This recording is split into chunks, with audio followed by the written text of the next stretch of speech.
మాగంటి వంశీ గారు పిల్లల కోసం ఎన్నో కథలు రాశారు. అందులో ఈ అనగనగా మొన్న ఈ మధ్య వచ్చినటువంటిది అనగనగనగాని బాలరాముడి కథ చాలా నచ్చి అది తప్పకుండా చదువుతామని ఇవాళ మొదలెట్టాను. అనగనగనగా ఒక కాలం, ఎప్పటి కాలం అది? పరమాత్ముడు రాముల వారి చిన్ననాటి కాలం. 4 ఏళ్ల వయసు అప్పటికి. ఆట పాట గారాబం గోరుముద్దలు ఒకటా రెండా, ఎన్నెన్నో. ఇదిలా ఉండగా ఒకనాడు పరశురాముడు వచ్చాడు అయోధ్యకి. ఆ వార్త విన్న దశరథుడికి మతిపోయింది. పరశురాముడేమిటి, అయోధ్యకు రావటం ఏమిటి, నేనేమైనా తప్పు చేశానా? అసలే క్షత్రియుల్ని సమూలంగా నా నేలమట్టం చేసిన బ్రాహ్మణ తేజం ఇప్పుడు ఏం జరగబోతోందో అని బెంబేలెత్తిపోయాడు. హుటాహుటిన వశిష్ఠుడికి కబురెళ్ళింది. ఆయన ఆదరాబాదరాగా వచ్చేశాడు. ఆయన రావటము, పరశురాముడు అయోధ్య రాజభవన్లోకి అడుగుపెట్టడం ఒకేసారి జరిగిపోయింది. దశరథుడు పరుగున పోయి ఆయన తోడ్కొని వచ్చి అర్ఘ్యపాదాలు సమర్పించి ఆయన పాదాల వద్ద కూర్చున్నాడు. పరశురాముడి మొహాన చిరునవ్వు. అది చూసి అమ్మయ్య పర్వాలేదు అని దశరథుడు కాస్త ఊపిరి పీల్చుకున్నాడు.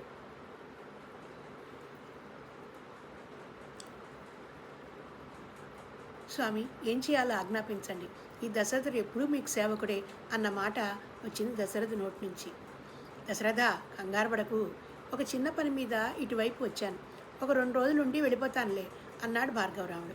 దశరథుడు చప్పట్లు కొట్టాడు. సేవకులు ఉరుకులు పరుగుల మీద వచ్చారు. ఆజ్ఞ వెళ్ళిపోయింది. భార్గవుడికి సముచితమైన విడిది ఏర్పాటు చేయమని. అంతలోనే అటుగా కౌసల్య వచ్చింది. అమ్మతో పాటు బుడిబుడిగా రాముడు. ఎంత బాగున్నాడు ఆ బాలరాముడు! పెద్ద పెద్ద కళ్ళు, నవ్వితే ముత్యాల వరస, అంతింత బుగ్గలు, నీలమేఘ దేహం మీద పసుపచ్చని పంచ, మెడలో చిన్న పారిజాతపు మాల, చేతిలో చిన్న కర్ర. కళ్ళు చాలట్లేదు ఆ అందాన్ని అక్కడున్న అందరికీ. వచ్చిన కౌసల్య పరశురాముడిని చూసి తల మీద కొంగు కప్పుకొని నమస్కారం చేసింది. భార్గవుడు ఆశీర్వాదం అందజేశాడు. అమ్మ వెంట కొంగు పట్టుకొచ్చిన బాలరాముడు భార్గవుడిని చూసి ఆయన తీక్ష్ణమైన అందానికి ముగ్ధుడయ్యాడా అన్నట్టు ఆయన దగ్గర పరిగెత్తుకుంటూ వెళ్ళి తాత ఎత్తుకో అని గోల. భార్గవుడి మొహాన ఆశ్చర్యం, మొహాన నవ్వు పులుముకుంది. వెంటనే ఎత్తుకున్నాడు. రాముడు అన్నాడు, తాత ఆడుకుందాం అని. భార్గవుడు, సరే చిన్నయ్య, పద, ఎక్కడ ఆడుకుందాం అని అంటూ ఉండగానే రాముడు ఉద్యానవనం వైపు వేలు చూపించాడు. అందరూ కాస్త ఆశ్చర్యానికి లోనయ్యారు. రాముడు సాధారణంగా ఎవరి వద్దకి వెళ్ళడు. ఆయన ఒక కౌసల్య, తన తల్లి కౌసల్య, లేకపోతే పినతల్లి, ఎంతో గారాబం చూపించే పినతల్లి కైకేయి, ఇక పిన్ని సుమిత్ర వద్దకు, దశరథుడి వద్దకు మాత్రమే వెళ్ళి ఇలా ఎవరి సంక ఎప్పుడు పడితే ఎక్కిన విధంగా ఎవ్వరూ చూడరా. అలాంటిది భార్గవుడిని చూసి ఎత్తుకో ఉద్యానవనం అని ఆడుకుందాం అనడం అందరికీ ఆశ్చర్యం వేసింది. భార్గవుడు చంకనున్న రాముడిని తీసుకుని ఉద్యానవనం వైపు దారి తీశాడు.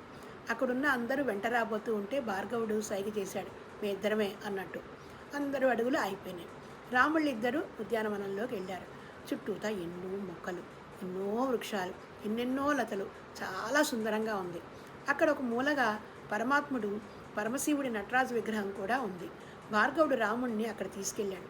అది చూసి రాముడు అన్నాడు, దేవుడు అని చేతిలో కర్ర చూపిస్తూ.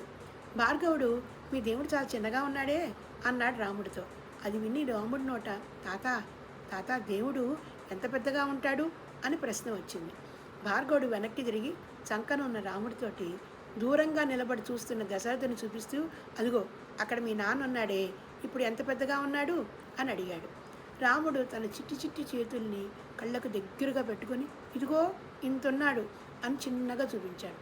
భార్గవుడు నెమ్మదిగా నడుచుకుంటూ వెళ్ళిపోయి దశరథుడి పాదాల వద్ద చంకనున్న రాముడిని దింపి, ఇప్పుడు మీ నాన్న ఎంత పెద్దగా ఉన్నాడు అని అడిగాడు.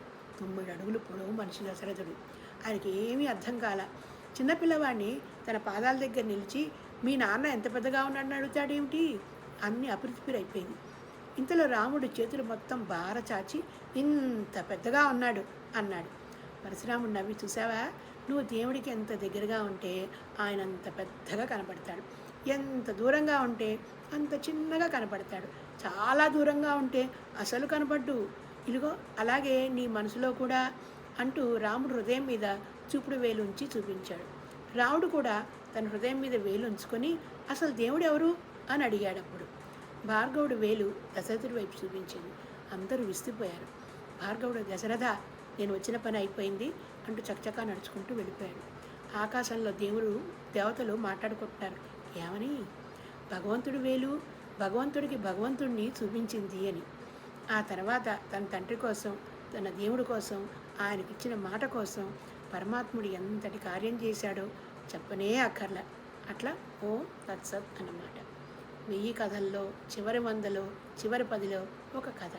ఇది ఓల్డ్ పోస్ట్ అని చెప్పుకున్నారు, కానీ ఎంత అందమైన కథ. బాలరాముడిది చంద్రుడి కథ మనం విన్నాం.